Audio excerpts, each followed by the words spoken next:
بسم الله الرحمن الرحيم. عليكم ورحمة الله وبركاته. وعليكم السلام ورحمة الله وبركاته. الحمد لله الذي أرسل رسوله بالهدى ودين الحق ليظهره على الدين كله وكفى بالله شهيدا. أشهد أن لا إله إلا الله وحده لا شريك له إقرارا به وتوحيدا، وأشهد أن محمدا عبده ورسوله صلى الله عليه وآله وأصحابه ومن سار على نهجه إلى يوم الدين. وبعد، اللهم علمنا ما ينفعنا وانفعنا بما علمتنا وزدنا علما. اللهم أصلح شؤوننا كلها ولا تكلنا إلى أنفسنا طرفة عين. اللهم لا سهل إلا ما جعلته سهلا وأنت تجعل الحزن إذا شئت سهلا. Alhamdulillah, para jamaah, Bapak-bapak, Ibu-ibu yang dirahmati Allah Ta'ala, alhamdulillah, patutlah kita bersyukur kepada Allah Ta'ala pada kesempatan petang hari ini di hari Sabtu pekan kedua, bi'idznillah, dengan hidayah dari Allah Ta'ala, kemudahannya, taufiknya, kita bisa berkumpul bersama di sini dalam rangka ibadah kepada Allah, taqarrub ilallah, mendekatkan diri kepadanya melalui jalan thalabul ilmi syar'i. Semoga apa yang kita usahakan menuju tempat yang mulia ini benar-benar dicatat sebagai amalan yang ikhlas lillahi ta'ala, amalan yang kelak kita harapkan menjadi pemberat timbangan kebaikan kita yaumul qiyamah, yaumul mizan. Allahumma amin. Para jamaah yang dirahmati Allah Ta'ala, melanjutkan dari pembahasan Ad-Da' wad-Dawa, kita ambil faedahnya dari kitab yang dikarang oleh Al-Imam Ibnu Qayyim rahimahullahu rahmatan wasi'ah. Dan kita melanjutkan masih tentang bab khauf, ya, tentang rasa takut kita kepada Allah Subhanahu wa taala. Ini kaitannya dengan bab sebelumnya tentang roja, ya, tentang harapan. Karena jika digabungkan semuanya itu merupakan rukun ibadah. Rukun ibadah pondasinya adalah rasa cinta kita kepada Allah, kemudian rasa harap kita kepadanya, dan juga rasa takut kita kepadanya. Siapa yang mencintai pasti berharap. Siapa yang mencintai pasti takut kehilangan. Siapa yang berharap pasti dia akan, yaitu mencintai apa yang diharapkan. Siapa yang berharap pasti juga akan takut ketinggalan, dan seterusnya. Dan siapa yang berharap pasti semangat untuk giat beramal, untuk giat mendapatkan apa yang diharapkan. Maka di sini poinnya mengarah ke siapa yang berharap pasti dia akan takut, ya, kehilangan apa yang diharapkan. Maka diambil dari gambaran bagaimana contoh-contoh para sahabat dahulu, ya, terutama dari para khulafaur rasyidin, yaitu dari sahabat Abu Bakar As-Siddiq radhiyallahu anhu, sahabat Umar bin Khattab, kemudian sahabat Utsman bin Affan, dan juga sahabat Ali bin Abi Thalib radhiyallahu anhum ajmain. Bagaimana gambaran rasa takut mereka, begitu dalamnya, begitu besarnya rasa takut kepada Allah Subhanahu wa taala, namun bukan takut yang putus asa, tapi takut yang menyebabkan mereka semakin giat beramal.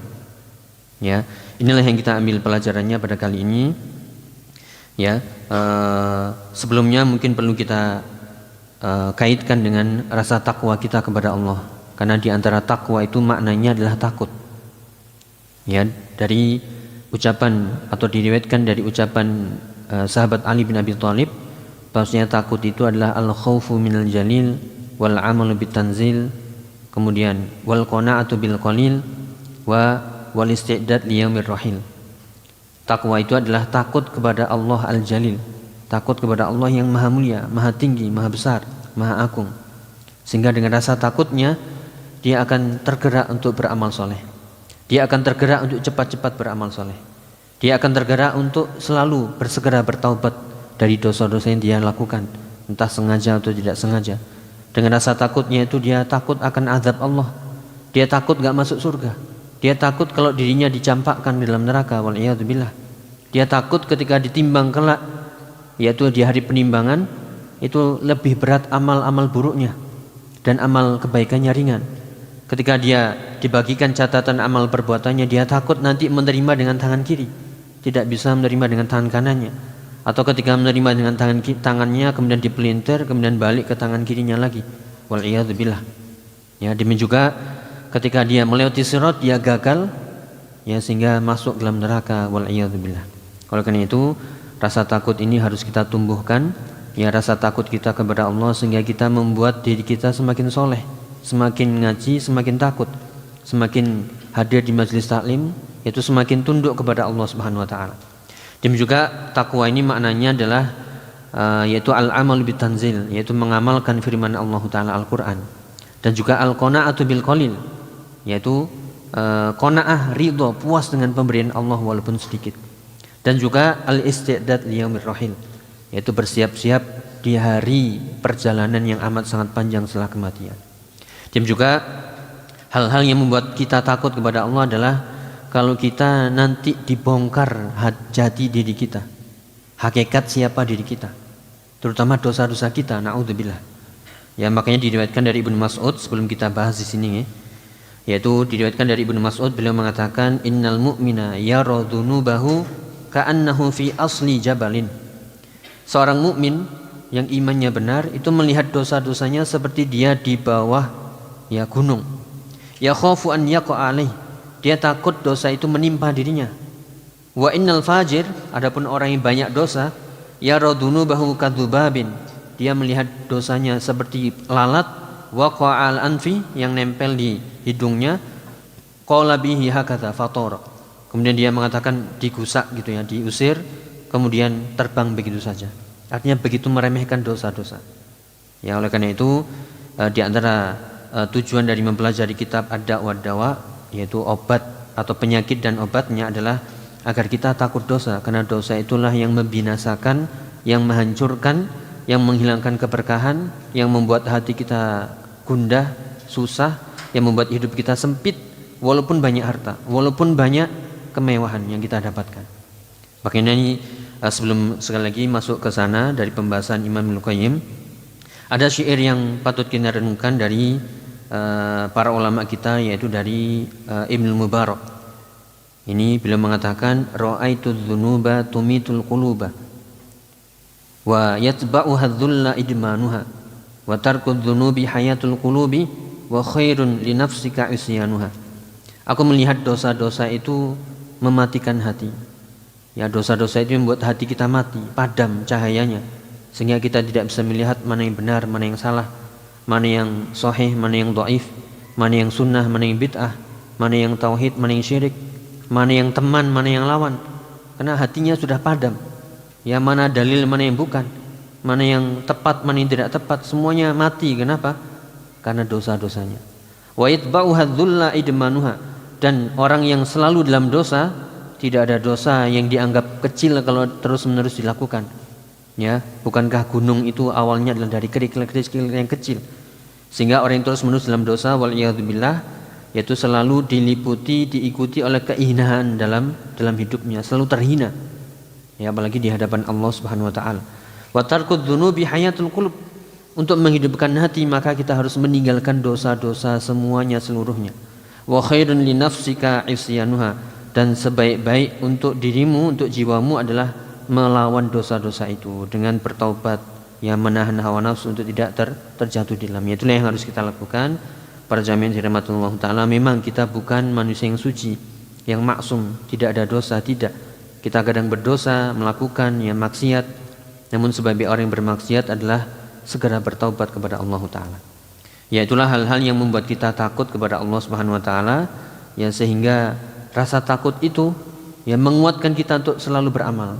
Dari mana kita ambil? Dari contoh, yaitu para sahabat Nabi kita Muhammad SAW mengajarkannya kepada para sahabat, mencontohkannya. Ini di sini disebutkan dari perkataan Ibnu Qayyim rahimahullah. Ya, qala Ibnu Qayyim, ya, di kitabnya Ad-Da' wad-Dawa, wallahu subhanahu wasafa ahlas sa'adati bil ihsani ma'al khaufi wa wasafal ashqiya bil isaati ma'al amni. Allah Subhanahu wa taala mensifati orang-orang yang berbahagia, orang-orang yang gembira, ya, orang-orang yang berbahagia, yang selamat, itu adalah orang-orang yang ihsan ma'al khauf, yang berbuat baik disertai rasa takut. Jadi kalau rasa takut itu benar, ilmu kita benar, itu akan mendorong kita untuk beramal. Ya, sebagaimana perkataan sahabat Ali bin Abi Thalib dalam ucapan beliau yang lain, amal atau ilmu itu selalu yahtifu atau hatafal ilmul amal. Ilmu itu selalu ngontak amal, selalu menghubungi amal, selalu miskol yang hubungi. Tapi kadang nggak diangkat. Ya, sebagaimana kita kalau ada yang telepon nggak penting nggak diangkat. Nah, ilmu juga begitu. Ilmu itu selalu kalau ilmunya benar, bermanfaat di hati yang tepat, ya itu akan selalu narik kita, menghubungi kita. Ayo beramal, kan sudah tahu. Ayo beramal, ayo kan sudah tahu. Terus, nah, tinggal kita menyanggupi, ya mengangkat kalau itu telepon, ya, atau mengiyakan, mengijabahi. Jika mengijabahi, selamatlah kita. Ilmu itu akan terus melekat pada diri kita sehingga akan menjadi, ya benteng kita yang kuat kokoh. Namun ketika ditinggalkan, nggak diangkat teleponnya, telepon dari ilmu, nggak diangkat, nggak direken, ya, maka ilmu itu akan meninggalkan kita dan kita akan, ya binasa, celaka dengan kebodohan kita dan hawa nafsu kita. Waliyadzubillah. Ya, oleh karena itu rasa takut yang benar itu akan membuat kita berbuat baik, ya kepada Allah, kepada makhluknya, kepada diri kita semuanya. Wa wasafal ashqiya bil isaati ma'al amni. Adapun Allah mensifati orang-orang yang celaka, orang-orang yang binasa, itu adalah orang-orang yang selalu berbuat buruk disertai merasa aman. Ya, merasa aman dari makar Allah, merasa aman dari dosanya. Kayak tadi, ya, yaitu bahwasanya seseorang melihat dosanya itu seperti lalat, udah, ya pergi gitu aja. Tapi seorang mukmin yang imannya benar itu melihat dosanya itu seperti dia duduk di, ya bawah gunung. Gunung itu akan menimpa dirinya, binasa dia. Ya, mana ada orang yang selamat kalau gunung itu menimpa dirinya. Itulah dosa, sekecil apapun itu ibarat gunung yang akan runtuh, yang membinasakan kita. Ya, maka jangan sampai kita terus berbuat buruk dan merasa aman dari, ya siksa Allah, dari makarnya, dari murkanya. Waliyadzubillah. Kemudian wa man ta'ammala ahwala sahabati radhiyallahu anhum wajadahum fi ghayatil amal ma'a ghayatil khauf. Dan siapa yang merenungkan, ya mencermati keadaan para sahabat radhiyallahu anhum, maka pasti akan mendapati mereka itu di puncak amal soleh, sangat giat, rajin, bahkan mungkin kita tidak akan mungkin meniru mereka. Sulitnya bukan main, ya disertai puncak rasa takut kepada Allah Subhanahu wa taala. Ya, ini berbeda dengan orang yang takut kemudian putus asa, kemudian enggak beramal. Ya, sehingga amalannya itu cetek, ya, amalnya itu rendah, amalnya itu sedikit. Tapi para sahabat, ya, namun para sahabat mereka berada di puncak rasa takut dan puncak amal. Ini itu yang disebutkan, ya. Jadi mereka amalnya yang sangat tinggi, ya selalu giat, rajin dan tidak mungkin ditandingi. Ya, karena apa? Karena rasa takutnya yang tinggi kepada Allah Subhanahu wa taala, rasa takutnya yang besar. Ya, wa nahnu jama'na baina taqsir bal at-tafrid wal amn. Namun kita, kata Ibnu Qayyim, ini bagian dari ketawaduan beliau dan juga sebagai bentuk agar kita merasa bersama bahwasanya yang menyampaikan belum tentu lebih baik daripada yang mendengarkan. Karena rubba hamil fiqhin ila huwa man afqahu minhu. Bisa jadi orang yang menyampaikan ilmu itu tidak lebih baik daripada orang yang mendengarkan. Bisa jadi yang mendengarkan lebih baik. Disinilah sama-sama kita, ya. Tidak ada satu dengan yang lain, ya saling unggul, namun untuk mengingatkan satu dengan yang lain. Jadi kita semuanya kadang, ya lebih mengandalkan apa? Merasa aman dari azab Allah. Oh tenang, aman. Saya nggak sakit, saya nggak kena musibah, aman-aman aja. Dosa dikit nggak apa-apa. Ya terus saja. Na'udzubillah. Ya bahkan sampai pada tahap melalaikan, menganggap remeh amal soleh. Itulah keadaan, ya sebagian besar kita. Ya maka kita harus memperbaiki para sahabat, yaitu puncak amal dan puncak rasa takut. Sedangkan kita, ya di lembah, ya lembah rasa takut dan lembah amal soleh, sangat rendah, ya bahkan melalaikan, meremehkan. Ini harus diperbaiki. Makanya ilmu yang benar itu adalah khasyatullah. Ilmu yang benar itu adalah yang menumbuhkan rasa takut kepada Allah, sehingga semakin lama ngaji semakin takut, semakin mawas diri, semakin menjaga, semakin banyak muhasabah. Apa yang kurang, apa yang belum diperbaiki. Mungkin ada ucapan yang kurang berkenan, ya, atau ada perbuatan yang menyindir orang, mendolimi seseorang, terutama ya apa yang terjadi pada diri kita dan keluarga kita terlebih dahulu. Kemudian juga beranjak ke teman kita, ya atau teman kerja kita, tetangga kita dan seterusnya. dan terutama adalah hubungan kita dengan Allah Subhanahu wa taala. Ya, jangan sampai kita melakukan dosa itu dengan anggapan enggak apa-apa. Dengan anggapan ya Allah Maha Pengampun, Allah Maha luas rahmatnya. Tidak.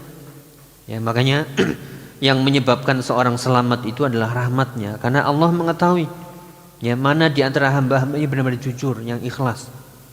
Ini yang harus kita perbaiki. Kemudian berikutnya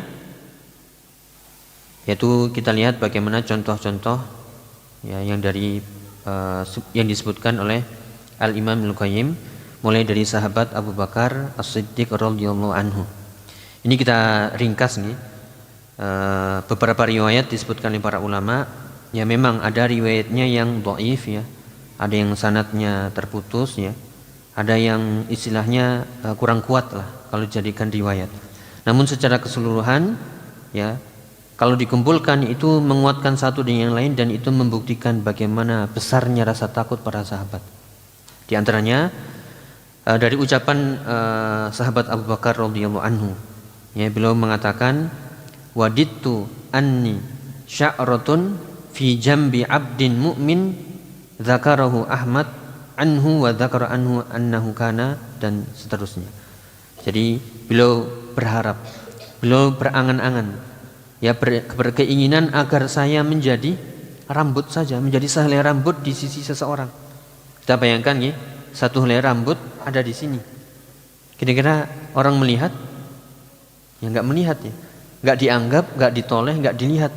Itulah tawadhu'nya sahabat Abu Bakar radhiyallahu anhu ya, ingin kalau seandainya enggak dianggap siapa-siapa.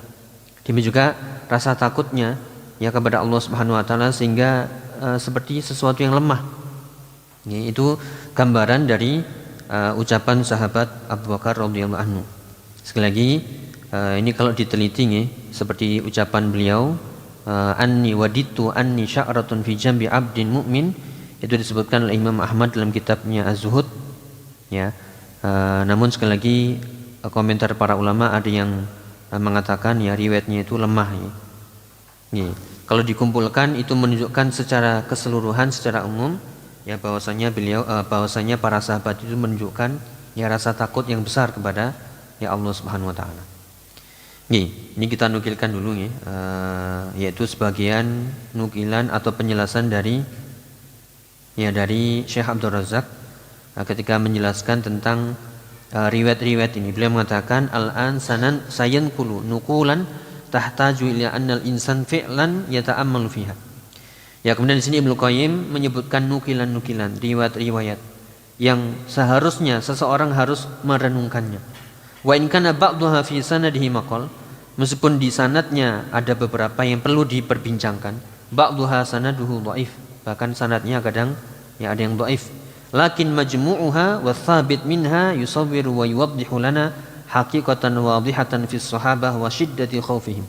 Namun jika dikumpulkan ya, itu menunjukkan secara keseluruhan, menggambarkan, menjelaskan kepada kita hakikat para sahabat begitu takutnya kepada Allah Subhanahu wa taala. Walaupun demikian mereka tetap giat beramal, tidak putus asa. Bahkan mereka ini adalah al-mubasysyirina fil jannah. Mereka diberi kabar gembira berupa masuk surga ketika mereka masih hidup. Makanya di sini mereka pada puncak rasa takut dan puncak amal soleh mereka. Sedangkan kita di lembah, ya rasa takutnya sangat rendah, amalnya juga lelet, ya rendah, tidak semangat untuk beramal. Waliyadzubillah. Ini jadi itu salah satu di antara ucapan sahabat Abu Bakar As-Siddiq radhiyallahu anhu. Kemudian juga beliau diriwayatkan termasuk sahabat yang paling banyak menangis, sangat lembut hatinya, rasa takutnya kepada Allah. Mungkin di antara kita pernah mendengar bagaimana riwayat ketika Rasulullah SAW sedang sakit dan beliau meminta untuk Abu Bakar menjadi imam. Namun ibunda Aisyah putri beliau ya mencegah, jangan Abu Bakar, karena Abu Bakar ketika membaca ayat dia pasti menangis. Namun tetap Rasulullah memerintahkan untuk menjadi imam. Ini menunjukkan kelembutan hati beliau, ya rasa takutnya beliau kepada Allah Subhanahu wa taala, padahal beliau sudah dijamin masuk surga. Tidak tenang-tenang, santai-santai ya, tapi tetap beramal soleh, rasa takutnya begitu dalam. Nah, kita yang enggak ada jaminannya sama sekali, ya naudzubillah. Ya, kita lebih banyak lalainya, ya lebih banyak meremehkannya, bahkan yang dikhawatirkan kita nggak ada rasa takut kepada Allah, seolah ya biasa aja gitu. Nah, ini yang harus ditumbuh kembangkan, bahwasanya ilmu itu intinya adalah rasa takut kepada Allah Subhanahu wa taala. Nah, itu ya. Kemudian juga di antara beliau riwayat yang beliau diceritakan nih atau dibawakan, beliau pernah kana yumsiku bilisanihi wa yaqul hadza awradani al-mawarid. Beliau pernah memegang lisannya kemudian mengingatkan, ya inilah penyebab kebinasaan. Yang pakai bahasa kita itu lidah itu tak bertulang. Maksudnya apa nih? Lidah tak bertulang. Ya walaupun lidah itu tak bertulang tapi bisa menyakiti orang. Ya lidah ini ya, ngapunten. Apa bisa menyakiti orang pakai lidah ini? Kita ambil gini. Enggak bisa. Tapi lidah walaupun tak bertulang tapi bisa setajam pedang. Bisa melukai hati seseorang, bisa membunuh bahkan. Ini bahaya lisan. Bermata dua. Ya senjata. Ya beliau berharap semoga aku menjadi pohon saja. Atau diriwayatkan beliau ingin menjadi khadirah, menjadi tanaman saja yang dimakan, ditebang, kemudian binasa, habis selesai. Kenapa nggih? Ini karena rasa takutnya kepada Allah. Ya karena gambarannya kalau sebuah pohon diambil buahnya, dimakan, atau tanaman hijau disapit gitu nih, dibabat, habis selesai, nggak ada pertanggungjawaban. Saking apa nih? Saking rasa takutnya kepada Allah, saking berat pertanggungjawabannya pada hari kiamat. Nah ini kalau kita merenungkan sejenak saja nih, oh, ternyata mengerikan. Ya kita kepada keluarga kita, anak istri kita, mungkin yang para istri kepada suaminya, pada anaknya, pada orang tuanya, kita pada rekan kerja kita, teman kita, ternyata mengerikan, tanggung jawabnya besar. Belum lagi kita yang suka aktif media sosial ini, yang lihat sana, lihat sini, komen sana, komen sini, like sana, like sini, dan seterusnya. Ternyata tanggung jawabnya berat. Sehingga berharap ya mungkin menjadi tanaman aja, dicabut, diambil, selesai. Ya. Atau seperti yang kalau dikaitkan dengan surat An-Naba di ayat terakhir, wa yaqulul kafiru ya laitani kuntu turaba. Orang kafir nanti berharap seandainya aku menjadi debu saja, menjadi tanah saja, selesai. Tapi nggak bisa. Ini bukan berarti ingin jadi pohon, ingin jadi tanaman, ya, kemudian ingin jadi abu, bukan. Tapi begitu rasa takutnya kepada Allah sehingga ya menginginkan seperti itu, tidak ada pertanggungjawaban. Namun tidak, itu bagian dari hal yang wajib kita imani, pasti ada pertanggungjawaban. Ini jadi mereka tidak menyombongkan diri, para sahabat ini yang disebutkan kisah-kisah mereka. Ya, kemudian juga beralih ke sahabat yang lain, yaitu sahabat Umar bin Khattab, ya radhiyallahu anhu. Digambarkan atau diceritakan sekali lagi nih, ini dikomentari para ulama. Ada yang mengatakan yaitu sanadnya yang tadi tidak sahih, namun secara keseluruhan, secara keumuman itu bisa dijadikan penguat. Intinya begitu besarnya rasa takutnya para sahabat ya kepada Allah Subhanahu wa taala. Ini disebutkan ketika beliau membaca ayat di surat At-Tur ayat 7, qala Allah taala inna adzaba rabbika lawaqi'. Ya. Inna adzaba rabbika, sungguhnya azab Tuhanmu itu benar-benar waqi', benar-benar ada, benar-benar terjadi, benar-benar menimpa. Nah, ini dibayangkan sampai beliau fabaka. Ya, sampai beliau menangis. Ya, yang menangisnya beliau itu membuat saking kerasnya tangisannya membuat beliau sakit sehingga banyak orang menjenguknya. Nah, kita sakit itu biasanya gara-gara apa? Gara-gara nangis? Ya enggak. Sakit ya sakit fisik ya, atau sakit hati kemudian dijenguk orang. Ya. Ini sakitnya sahabat Umar bin Khattab adalah karena tangisan yang keras sampai ya membuat beliau lemah sampai sakit sehingga banyak dijenguk orang. Jadi sakitnya karena tadabbur ayat. Kalau kita kan sakitnya karena apa ini? Ya karena mikir utang, musibah dan sebagainya. Ya tapi nggak apa-apa nih. Itu bagian dari kehidupan ya. Mungkin dengan sebab itu Allah menginginkan kita kebaikan sehingga kita mudah untuk menangis karena Allah. Nih. Kemudian juga diriwayatkan yaitu di wajah beliau itu ada goresan ya, atau mungkin kalau mungkin diungkapkan yang lain seperti mata panda gitu. Bukan karena banyak begadang, tapi banyak nangisnya. Ada garis hitam di bawah atau di wajah beliau. Sekali lagi ini riwayatnya sebagian riwayat itu tidak sahih ya. Demikian juga sebelumnya ya, ketika disebutkan di sini yang tadi kita nukilkan dari Syekh Abdul Razak. Namun secara keseluruhan maksudnya dari pembawaan riwayat ini ya, dinukilkan riwayat ini untuk menunjukkan begitu takutnya para sahabat ya kepada Allah Subhanahu wa taala dan tidak menghalangi mereka untuk terus beramal soleh. Ini harus kita contoh. Ya, bukankah Nabi mengatakan alaikum bisunnati wa sunnatil khulafa'ir rasyidin al-mahdiyyin min ba'di. Wajib bagi kalian berpegang teguh dengan sunnahku dan sunnah para sahabatku. Ini. Kemudian juga diceritakan ketika beliau menjelang wafatnya dari sahabat Umar bin Khattab radhiyallahu anhu, beliau mengatakan waihak dhu khaddi al-ardi. Ya, celaka kamu, letakkan pipiku di tanah saja. Ya, asahu an yarhamani, semoga Allah merahmatiku. Tsumma qala waila ummi. Ya, waila ummi in lam yaghfirli salatan tsumma qada. Kemudian mengungkapkan dengan ungkapan celaka ibuku jika sampai Allah tidak mengampuniku. Ini kadang kita dapati ya ucapan celaka ibumu ya, celaka bapakmu atau celaka ibumu ya, atau celaka lisanmu, itulah ungkapan untuk mempertegas ya, bukan untuk mencela beneran. Kemudian juga diceritakan beliau pernah dipuji-puji oleh sahabat Ibnu Abbas, yaitu massarallahu bikal amsar.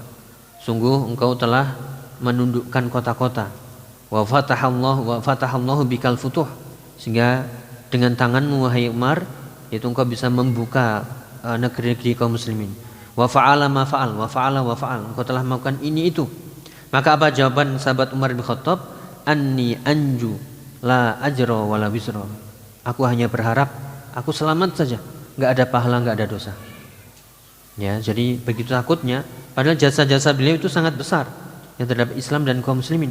Namun beliau takutnya, tawaduknya, merendahnya, sudah saya enggak berharap apa-apa kecuali selamat saja. Nah, kita juga mungkin begitu. Walaupun mungkin di antara kita berjasa ini itu ya, entah dengan harta, dengan ilmu, dengan tenaga kita, namun sudah enggak usah mikir itu semuanya. Ya, kita yang penting selamat saja. Ya, selamat ya di dunia alhamdulillah ya. Di akhirat lebih-lebihnya kita ya digolongkan menjadi orang-orang yang dimasukkan dalam surga. Ya, ada hadis itu Allah menyukai hamba yang bertakwa, hamba yang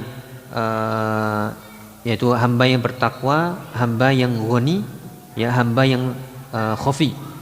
Allah menyukai hamba yang bertakwa, hamba yang merasa cukup dengan pemberian Allah dan hambanya selalu menyembunyikan dirinya, tidak keluar-keluar ya. Tidak suka menampakkan di media sosial dengan amal perbuatannya, tidak. Ya itu nih. Kemudian kita lihat sahabat Utsman bin Affan ini juga sebenarnya mendalam juga nih. Beliau ketika diriwayatkan sedang berdiri di atas kuburan, beliau tiba-tiba menangis. Sampai tangisannya itu ya membasahi jenggotnya. Ya kita mungkin yang jenggotnya panjang atau yang jenggotnya tipis ya. Pernah nggak nangis sampai membasahi jenggot?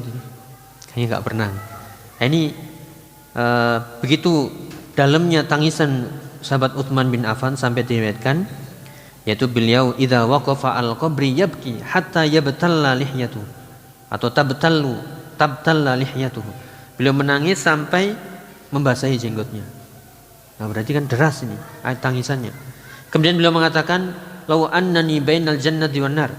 Kalau seandainya aku di antara surga dan neraka, wala adri ila ayyihima yu'mar bih, dan aku enggak tahu kemana aku diarahkan, kemana aku diperintahkan, lakhtartu an akuna ramadan qabla an a'lama ila ayyihima asir.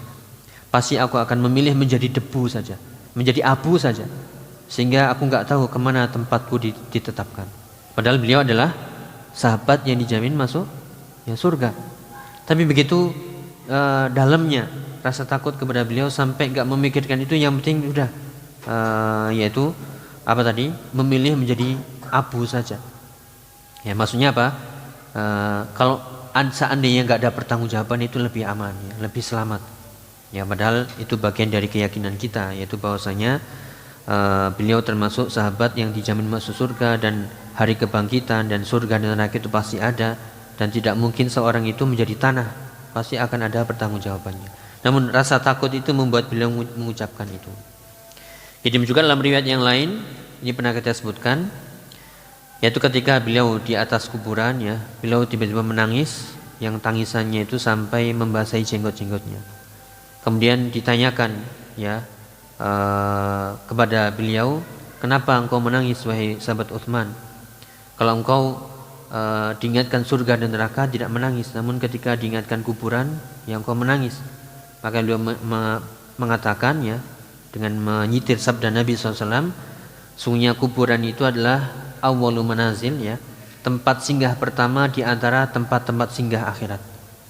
Ya, siapa yang selamat di alam kuburnya, setelahnya akan mudah. Namun siapa yang tidak selamat darinya, maka setelahnya akan lebih sulit, lebih mengerikan lagi.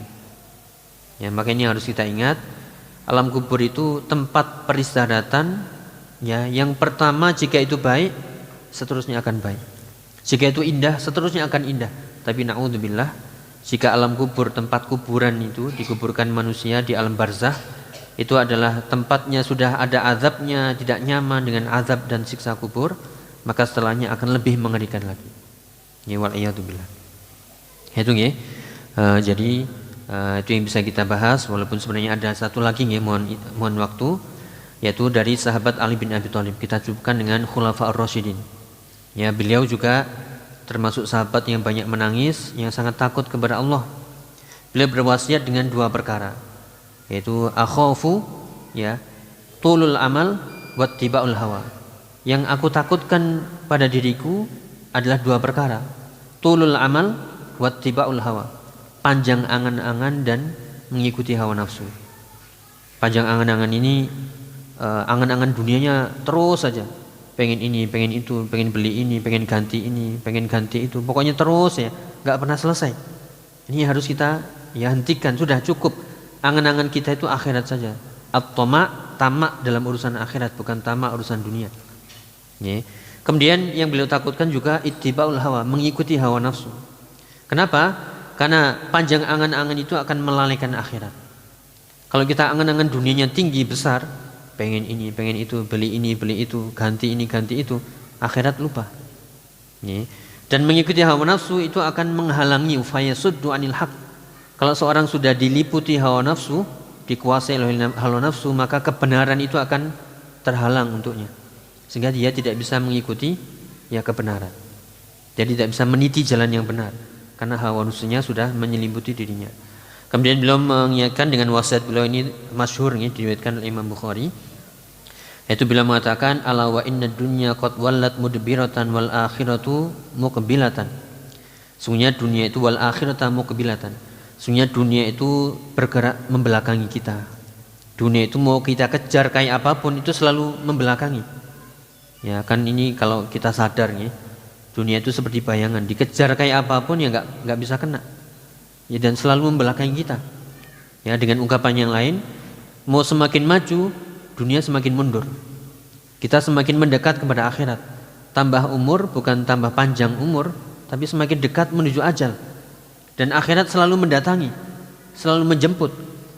Ya, ini kalau kita sadar nih, dunia itu mau kita kejar apapun, secanggih apapun itu bergerak mundur. Karena akan binasa, karena akan habis ya. Karena akan selesai. Mata'ul ghurur. Sedangkan akhirat itu terus bergerak maju. Ya, terus mengintai kita. Ya, mengambil kita. Nah, sudahkah kita di situ menjadi ya orang-orang yang mempersiapkannya? Ya, makanya dikatakan walikulli wahidatin banun. Setiap dunia dan akhirat punya pengikut-pengikut, punya anak-anak. Fakunu min abna'il akhirah wa la takunu min abna'id dunya. Jadilah anak-anak akhirat, jangan menjadi anak-anak dunia. Maksudnya jangan menjadi pengikut-pengikut dunia, tapi jadilah pengikut-pengikut akhirat. Orang yang selalu mencari akhirat, bukan mencari dunia. Ya, walaupun semuanya ya dari dunia itu ada yang kita butuhkan, namun seperlunya.